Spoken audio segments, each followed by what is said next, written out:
Olá, estamos em mais um podcast do Imagem e Credibilidade, episódio número 29, chegando perto de 30 podcasts, meus amigos. Já temos uma história que só pode ser construída com o nosso parceiro, que é o Jornal de Brasília, o grande jornal da capital do país, sempre preocupado em levar a informação de qualidade até você, seja da política, seja da economia, ou como nós gostamos de fazer, os bastidores do poder com muita análise. E é o que nós vamos fazer hoje para você. Daqui, nesse isolamento residencial de Covid-19, eu, Alexandre Jardim.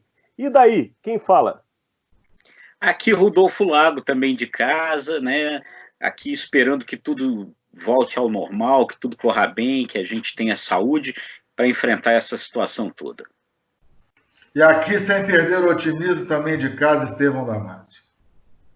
Pronto, meus amigos. Então vamos lá levar para os nossos seguidores, sempre ávidos por informações desta cidade tumultuada, mas que comanda todo o nosso país, um país maravilhoso que passa por momentos muito difíceis, não diferentemente de outros lugares do mundo, mas que requer uma atenção especial porque, afinal de contas, é aqui que nós vivemos. Portanto, uma semana com informações da política para a gente iniciar aqui o nosso bate-papo e a nossa análise, com um dos assuntos que foi mais falado, que é a famosa reunião ministerial, com um vídeo tarja preta, que ninguém sabe muito bem o que está nele, o que pode ser mostrado, o que não pode. Enfim, vamos começar por esse assunto com Estevão Damasio. Estevão, o que você viu nessa semana com o seu olhar de análise política com relação ao vídeo da reunião ministerial, que foi colocado como a grande prova de Sérgio Moro contra o presidente Jair Bolsonaro? Meu Alexandre, Rodolfo e caro internauta que nos acompanha, infelizmente o Brasil não consegue sair, né, da vala em que entrou, tendo que conviver ao mesmo tempo com uma crise sem precedentes na história da humanidade, que é justamente a crise da pandemia do coronavírus, os impactos dessa crise para a população e para a economia brasileira, e, ao mesmo tempo, friso, enfrentar uma crise política. E aí eu abro, digamos, dois capítulos. Um capítulo totalmente desnecessário, criado pelo próprio presidente da República, que foi o capítulo referente ao exame do coronavírus, né, dele, Jair Bolsonaro. Se o exame, como foi divulgado esta semana, foi negativo, né, por que não ter divulgado os resultados lá no início, para evitar todos esses desgastes? Em vez de focarmos no que interessa, que é o combate eficiente e eficaz ao coronavírus, gastamos semanas de embates políticos totalmente desnecessários. O outro capítulo também envolve o presidente, mas esse capítulo não é banal. É um capítulo que merece ser, digamos, esclarecido o mais rápido possível. A reunião do dia 22, a tal reunião ministerial. Eu, particularmente, defendo transparência total, o choque de versões continua e não acrescenta em nada ao país, só gera mais incertezas. Então, é um momento, sim, de divulgar o texto na íntegra, a gravação na íntegra, para dirimir quaisquer dúvidas sobre quem está falando a verdade. Obviamente, com o material que a AGU encaminhou ao Supremo esta semana, focando somente nas aspas do presidente Jair Bolsonaro, muita coisa começou a ficar esclarecida e deixou, na minha visão, o presidente numa situação muito desconfortável, apesar dessa parte ter sido editada pela própria Advocacia Geral da União. Resumo da ópera, continuamos no escuro. Entendo bem seu posicionamento. Agora vamos ver também a posição e a análise de quem também tem mais de 30 anos de janela, o jornalista político Rodolfo Lago. E aí, Rodolfo, o que você está vendo dessa situação? Então, virou uma guerra de versão, né? E aí eu acho que talvez isso vá fazer, nós vamos saber logo, né, qual a decisão que o ministro Celso de Mello vai tomar com relação a esse vídeo.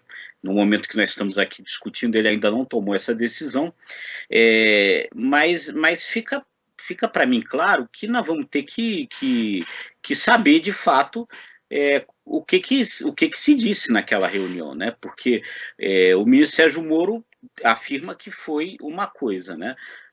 A Advocacia Geral da União, o presidente da República, disse que foi outra coisa. Então, hoje a gente tem uma guerra de versão que somente vendo o vídeo a gente vai conseguir esclarecer. E é curioso, né? É curioso como realmente as coisas às vezes se revertem contra o próprio presidente Bolsonaro o tempo inteiro, né? Eu não sei se vocês sabem, os governos anteriores não havia essa gravação integral das reuniões ministeriais. Isso foi uma inovação feita pelo próprio presidente Bolsonaro. Os governos anteriores se gravava só o início da reunião e o fim, justamente para que esse meio, onde as pessoas às vezes falam coisas ali meio inconvenientes, não ficasse gravado. Ele mandou gravar tudo e isso agora se volta contra ele, né? Agora, o que saiu, como o Estevão disse, já de certa forma, aponta para determinadas coisas graves, né? Porque o presidente, eu vou usar aqui um termo um pouco mais ameno do que o palavrão que ele usou, né? Disse que estava preocupado que ferrassem a família dele, né? E aí, na versão da Advocacia Geral da União, estava falando de segurança, na versão do Sérgio Moro estava falando de investigações da Polícia Federal. Só que tem um detalhe, né, que eu acho importante com relação a isso, né? Um detalhe contra a versão do presidente, é que o que acontece na sequência dessa reunião ministerial é a demissão do diretor da Polícia Federal, né, do Maurício Valeixo, a demissão do Sérgio Moro, e não a demissão de qualquer pessoa envolvida com a segurança do presidente, né? Então, isso desmonta um pouco a versão do presidente, na minha avaliação. Não sei o que vocês acham. Eu acho que este assunto ainda vai dar muita notícia e muita análise para a gente. O Moro não tinha outra forma que não seja colocar a situação da reunião ministerial como a sua principal prova, até pelo que vocês falaram. Hoje, ela é gravada do início ao fim. Com relação a esse assunto específico, eu tenho um posicionamento muito pessoal. Eu acho que, de fato, essas reuniões não deveriam ser gravadas, porque é uma reunião que muitas vezes pode ter assuntos que são estratégicos, assuntos que são de governo. Eu não sei se todos os países do mundo têm esse hábito. Agora, se resolveu gravar, é público. Então, sim, eu tenho um posicionamento muito claro. Eu não sou a favor que se grave. Porém, uma vez gravada, que se torne público. Portanto, já que ela existe, que todos saibam. Porque se o presidente autoriza gravar uma reunião que tem, pelo menos, a gente conhece o dia a dia do Palácio do Planalto, o Estevão foi setorizado no Palácio do Planalto por décadas. Ou seja, uma reunião desse porte tem, no mínimo ali dentro da sala, meus amigos, de 30 a 40 pessoas, juntando os principais ministros, mais os seus assessores e mais aquele pessoal que trabalha no apoio do Palácio do Planalto. Portanto, não há segredo num local que tem 40 pessoas. Então, já que não há segredo e que foi gravado, que se divulgue. Ou então, tome o cuidado de fazer, de fato, reuniões fechadas com a cúpula do governo, porque os assuntos são estratégicos, são importantes para o nosso Brasil e devem ser mantidos em sigilo. O que não pode são as chamadas meia-verdades. Ou vai de um lado ou vai de outro. Essa coisa do meio sempre é muito confuso e gera essa confusão toda que a gente está vendo. E dentro dessa confusão, eu já vou puxar vocês para um outro assunto que tem tudo a ver com isso, que também chamou muita atenção essa semana, que foi o posicionamento do vice-presidente da República, Hamilton Mourão. Ele fez um artigo que foi colocado como emblemático, foi discutido, tem pessoas que estão defendendo, tem pessoas que estão atacando, enfim, o importante é que criou polêmica, e é essa polêmica que eu volto com vocês. Agora eu vou inverter o jogo, vou começar com o Rodolfo. O que você achou do posicionamento de Hamilton Mourão, Rodolfo? Alexandre e Estevão, né, e nossos amigos, é uma coisa que chamou muita atenção, primeiro porque a primeira coisa que me chama a atenção é o fato do vice-presidente Hamilton Mourão escrever um artigo para o jornal Estado de São Paulo, né, no momento em que o presidente critica a imprensa, critica todos os jornais, inclusive o Estado de São Paulo, que é o jornal que pediu na justiça os exames, né, que o presidente fez aí para saber se estava ou não se esteve ou não contaminado com coronavírus. O vice-presidente faz esse gesto, por si só já é emblemático.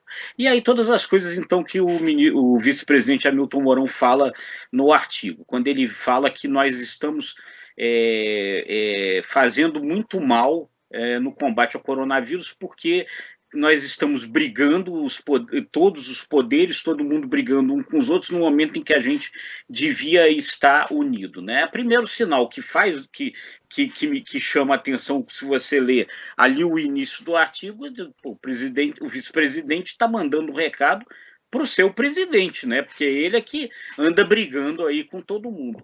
Mas aí, à medida que você vai lendo o artigo, a impressão que vai passando é que o recado não é para o presidente, mas para os demais poderes, né?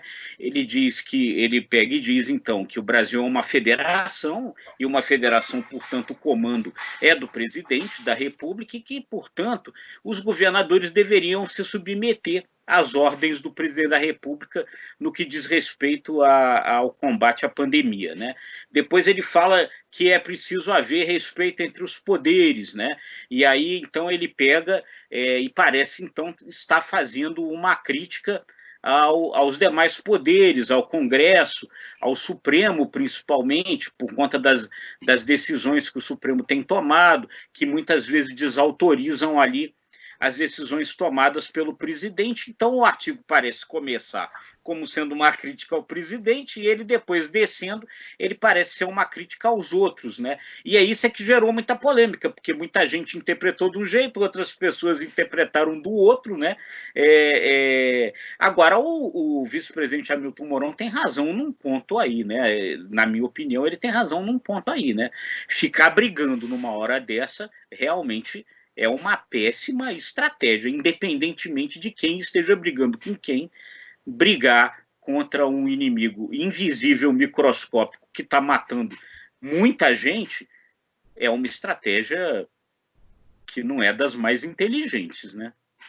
Até pela situação econômica que nós estamos vivendo. Me lembra até aquele ditado popular: casa que não tem pão, todo mundo briga e ninguém tem razão. Né? Nesse ponto aí, não adianta defender nenhum lado nem o outro. Eu acho que ele apareceu realmente como uma voz que tentou colocar pelo menos um pouco de serenidade nessa história toda. Mas vamos ouvir o que o Estevão está pensando desse assunto. Você leu o artigo também, Estevão? Li, e acho que o trecho mais límpido e mais coerente na minha visão é este, que acaba de ser ressaltado pelo Rodolfo, que é um apelo feito por Mourão pela união, né? Para que todos remem na mesma direção, para que os três poderes possam virar o inimigo que é ou deveria ser comum a todos, que é justamente o coronavírus. Mas alguns trechos me chamam a atenção e geram preocupação. O Mourão sempre procurou se consolidar, na minha concepção, como uma espécie de ilha de moderação em meio ao oceano de radicalismo que traduz ali o universo em torno do presidente da República. Sempre procurou ser pautado pelo bom senso, ser mais aberto à imprensa, mas neste artigo, como frisou o Rodolfo, o puxão de orelha foi muito mais nos órgãos de imprensa e nos demais poderes. Então, é uma mudança importante, estratégica de postura do vice-presidente da República. E eu pensei um termo utilizado pelo vice-presidente nesse artigo que me chamou muita atenção. Quando ele reclama do que ele chama de estatísticas seletivas, ele demonstra o claro desconforto da postura que a imprensa vem adotando de privilegiar como deve ser, não mascarar a realidade, mas privilegiar notícias que são preocupantes. Não se trata de ter notícias só negativas, são notícias preocupantes, são estatísticas que a própria OMS, que próprios órgãos de pesquisa no Brasil divulgam, que são preocupantes, não são seletivos esses números, não são seletivos esses dados. Então, ao mesmo tempo, o Mourão, para mim, é uma esfinge, ao mesmo tempo em que ele transita pelo bom senso, agora ele dá uma guinada e volta a falar um pouquinho da língua dos generais que cercam o presidente. Então, vamos conferir a postura daqui para frente do Mourão, porque esse artigo me pareceu muito preocupante. Mas você colocou um ponto, Estevão, que eu gostaria também de comentar, e também vou ler um pequeno texto, que é um Twitter que o Mourão também soltou ontem, e ontem à noite, que tem tudo a ver com o que nós estamos falando. Mas antes de falar o Twitter, com relação ao Mourão, eu acho que é exatamente isso que ele é. Ele funciona como um pêndulo. Ele, em determinado momento, ele está de um lado, em determinado momento está de outro, mas ele busca realmente esse equilíbrio dos dois lados. Ele enxerga claramente a posição, muitas vezes, ao meu ver, de radicalismo em determinadas situações por parte do presidente. Mas ele é um legalista, pelo menos ele se demonstra o tempo todo um legalista, um defensor da Constituição. Então, do mesmo jeito que ele pende para um lado, ele pende para o outro, mas tendo como centro sempre a Constituição. E ele colocou no Twitter exatamente o seguinte: enquanto, abre aspas, enquanto os países mais importantes se organizam para enfrentar a pandemia, aqui no Brasil continuamos entregues a estatísticas seletivas, discórdia, corrupção e oportunismo. Há tempo para reverter o desastre. Essa última frase me chamou muita atenção. Há tempo para reverter o desastre. Na análise política que nós conhecemos, há anos fazemos e conhecemos vários atores nesse mundo, a situação já é de desastre. Quando se coloca reversão, é porque a situação já ocorreu. A situação de desastre já é iminente. Você só quer reverter o que existe. Você não reverte o que não existe. Portanto, na visão do vice-presidente Mourão, nós estamos numa situação de desastre, seja por coronavírus, seja pela questão política. Então, de fato, tem que haver um movimento aí de bom senso, que não está acontecendo hoje no Brasil. Mas eu tinha voltado um pouco, volta o Rodolfo. Antes só do Rodolfo, deixa eu só para embasar essa afirmação do Jardim, de que já estamos vivendo um desastre, dois dados que impressionam. O governo prevê que o país perderá 3 milhões de empregos com carteira assinada só este ano, e mais um dado da economia. Né? Deixa eu pegar aqui. A economia brasileira caiu 5,9% em março. Rodolfo, já é um desastre. Não, claro, e não é um desastre só do ponto de vista econômico, né? É um desastre do ponto de vista da pandemia, né? O governo dos Estados Unidos fez um estudo essa semana, né? Projetando que o Brasil pode chegar a 88 mil mortes, tá? Daqui até agosto. Então nós somos o segundo país da América, né, do continente americano em casos, só perde mesmo para os próprios Estados Unidos. Então, sem dúvida, tudo isso é muito preocupante. Agora, na linha do que falou o vice-presidente, é interessante a gente apontar um dado que me chamou a atenção essa semana, que foi uma reportagem feita pela edição espanhola do jornal El País, né, a edição original do El País, comparando a Espanha com Portugal.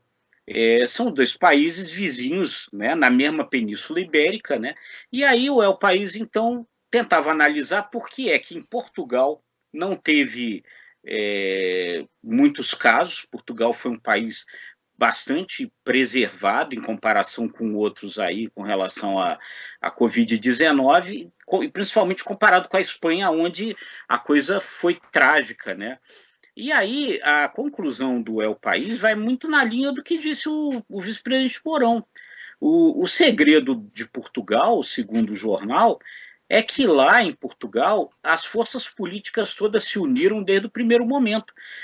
Os problemas, a oposição e o governo pararam de brigar, a oposição parou de discutir estratégias com o governo, aceitou a estratégia do governo, todo mundo começou a falar a mesma língua e Portugal conseguiu controlar a coisa e mesmo sem fazer, viu, gente, um isolamento muito rigoroso. O isolamento de Portugal em nenhum momento foi muito rigoroso, mas houve essa unidade de discurso. Agora, o grande problema, né, ainda com relação a essa coisa aí que o vice-presidente sugere, é que como é que nós vamos aceitar por aqui que esse comando seja um comando do presidente Jair Bolsonaro, se o comando que o presidente Bolsonaro propõe vai totalmente na contramão do que pregam as autoridades médico-sanitárias do mundo, do que prega a Organização Mundial de Saúde.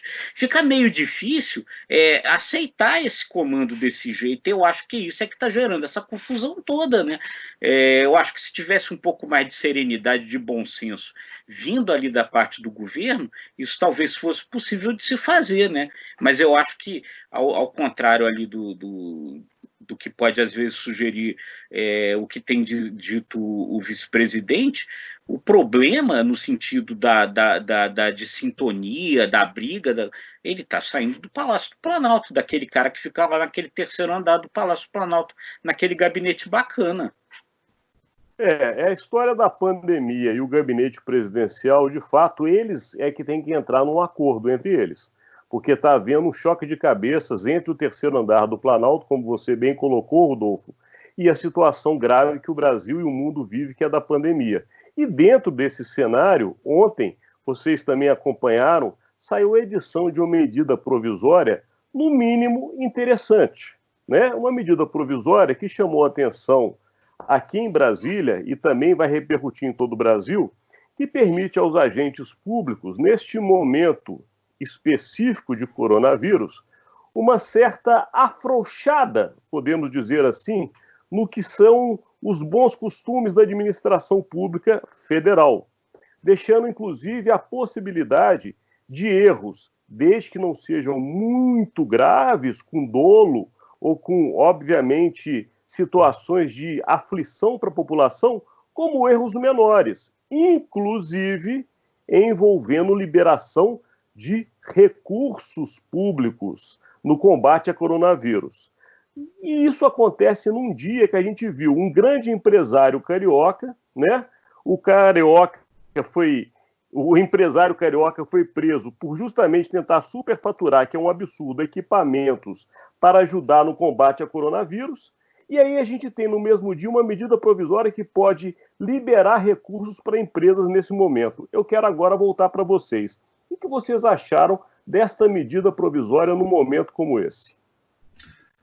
Na minha concepção, é injustificável, porque nós já erramos demais, né? Quando o tema é combate a uma pandemia tão perversa como essa que estamos enfrentando, os gestores, né, eles não podem se omitir, né? Não podem. Eles podem errar, não devem errar, podem errar, né? Não com dolo. Agora, a omissão é inadmissível. Então, se a intenção do presidente Jair Bolsonaro com essa medida provisória foi criar um fato positivo para os governadores, para os prefeitos, que neste momento estão muito pressionados, o tiro pode sair pela culatra, porque, como você bem destacou, no Rio de Janeiro, um ex-presidente da Assembleia Legislativa empresária acabaram de ser presos. Esse ex-presidente da Assembleia Legislativa já tinha sido preso em outro caso de corrupção. O momento é que o presidente Jair Bolsonaro demonstre um combate voraz a quaisquer erros, motivados ou não com o interesse da corrupção. Eu achei totalmente descabida essa medida provisória, mas enfim. E você, Rodolfo? Então, e aí já começa, aquela coisa, né? Às vezes que a gente, talvez falte mesmo hoje os poderes serem mais harmônicos e conversarem mais. Porque, por exemplo, já se começou uma discussão grande se essa medida provisória não seria inconstitucional. Se ela for inconstitucional, o Supremo vai ter que tomar uma atitude. E aí não tem jeito, não adianta depois o presidente dizer: desautorizam tudo que eu faço. Ele não pode tomar nenhuma medida inconstitucional. Então, acho que essas coisas precisam ser, esses cuidados precisam ser tomados, né? Porque se eles não forem tomados, vai ficar essa queda de braço o tempo todo, que não é boa para ninguém, né? Agora que essa medida provisória, ela teve uma boa intenção, eu não vou nem discutir, mas ela pode ser usada de uma outra maneira. A gente conhece bem Brasília. A liberação de dinheiro para determinados segmentos empresariais ou segmentos privados,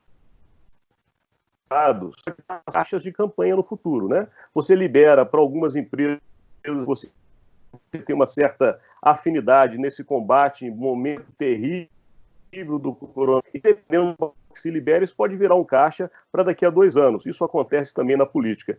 De qualquer maneira, o Covid é preocupante para todos nós. Eu queria passar agora para um outro assunto, que tem a ver com Covid, tem a ver com presidência, tem a ver com reuniões, mas é engraçado.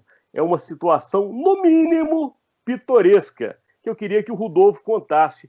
Teve coisas diferentes na reunião aí do presidente com os empresários essa semana, Rudolfo? Teve. Como é engraçado, né? O Zé Simão, né? O humorista Zé Simão disse que o Brasil é o país da piada pronta. E realmente essa daí parece que só confirma o que diz o Zé Simão. O presidente participou de uma teleconferência organizada pela Fiesp com empresários, né?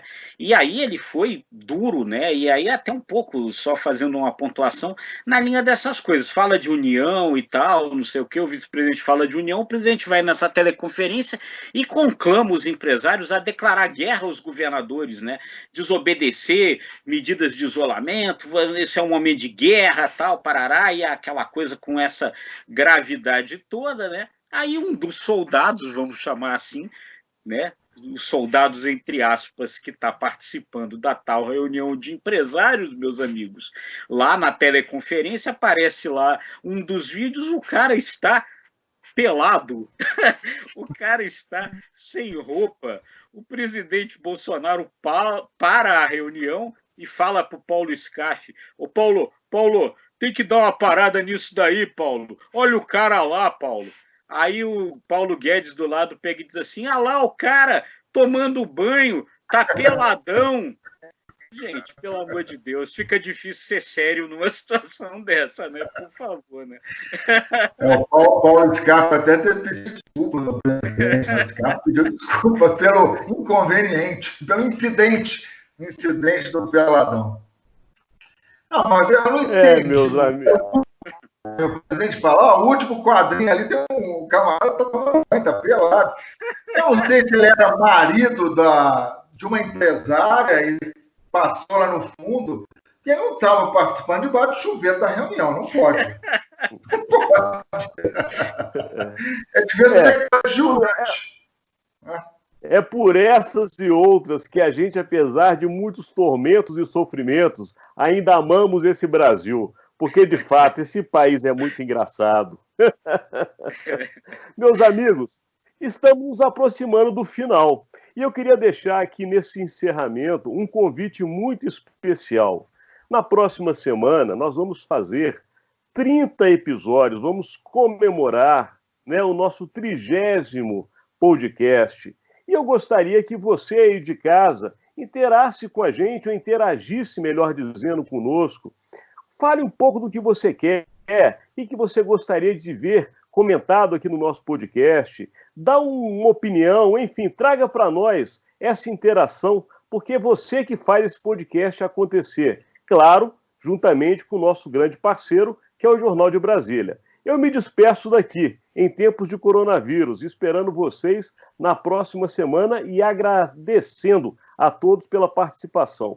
Um abraço, Alexandre Jardim. Daí quem fala? Aqui, Rodolfo Lago, também agradecendo muito. Puxa, 30 podcasts, vamos para 30 podcasts, é fantástico isso, é muito legal. Agradeço muito aí a vocês todos aí que isso seja possível. E eu sempre fico um pouco preocupado nesses tempos, né, Estevão, Alexandre? Eu sei que às vezes a qualidade técnica ela não fica tão boa, porque, enfim, somos aqui escravos da internet. Eu peço desculpas nesse sentido se vai haver algum problema técnico técnico aqui nesse podcast, mas eu sei que vocês vão compreender isso e, de novo, agradeço a vocês aí. Aqui nós também agradeço a audiência e o sininho, né, para ter informações atualizadas aí do nosso Imagem e Credibilidade. E uma excelente semana aí que está prestes a começar. Um abraço.